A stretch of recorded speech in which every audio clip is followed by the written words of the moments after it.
ఓం శ్రీ సాయిరాం. ద్వారకామాయిలో ఎర్రటి స్తంభానికి ముందు సభామండపంలో అర్ధ వృత్తాకారంలో ఉన్న పొయ్యి, దీనినే చుల్లి అంటారు.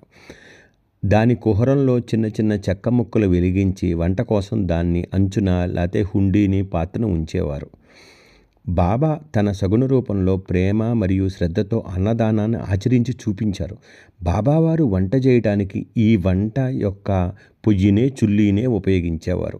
ఆయనకు 2 పెద్ద రాగి పాత్రలను ఉపయోగించేవారు. ఒకటి 50 మంది ఆహారం పెట్టడానికి సరిపోద్ది, మరొకటి 100 మంది ఆహారం పెట్టడానికి సరిపోద్ది. బాబా వంట చేసే సమయంలో చాలా జాగ్రత్తగా ఉండేవారు. ఆయనే స్వయంగా కిరాణా దుకాణానికి మరియు మార్కెట్కి వెళ్ళి అవసరమైనది ఖచ్చితంగా బేరమాడి మరీ కొనుగోలు చేసి నగదు చెల్లించేవారు. వంట ప్రారంభించే ముందు ఆయన గోధుమలు, పప్పులు, బార్లీలను స్వయంగా విల్లు మీద రుబ్బుకునేవారు. ఆయన ప్రత్యేక వంటకాల్లో మీఠా చావల్, మటన్ పలావ్, మటన్ ముక్కలతో ఉన్న మసాలా బియ్యం, గోధుమ లేదా పెసర కుడుములతో ఉన్న పరాన్ పప్పు మరియు అంబలి ఉన్నాయి. కొన్నిసార్లు గరిటెను ఉపయోగించే బదులు బాబా తన చేతి కఫ్నీని పైకి నెట్టి తన చేతులతో ఆహారాన్ని ఉడికిందో లేదో చూసేవారు. అయినప్పటికీ ఆయన చేతుల్లో ఎప్పుడూ కాలిన గాయాలు కానీ మంటలు కానీ కనపడలేదు.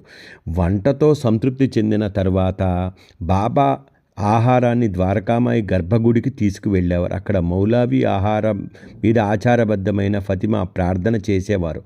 తరువాత బాబా ప్రసాదంలో కొంత భాగాన్ని మహల్సాపతికి మరియు తాత్య ఇళ్లకు పంపేవారు.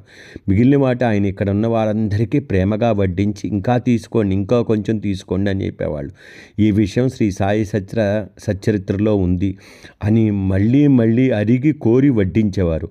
నేడు బాబా ఉపయోగించిన ఈ పొయ్యి మరియు రాగి పాత్రలు షిరిడీ మ్యూజియంలో ఎంతో చక్కగా భద్రపరచబడ్డాయి. మీరు మ్యూజియం వెళ్తే ఆయన వాడిన రాగి పాత్రలు 2, ఒకటి 50 మందికి వండేది, రెండోది 100 మందికి వండే ఆ పాత్రలను, రాగి పాత్రలు మనం ఇప్పటికీ దీక్షిత్ వాడలో ఉన్న మ్యూజియంలో చూడవచ్చు. స్వస్తి.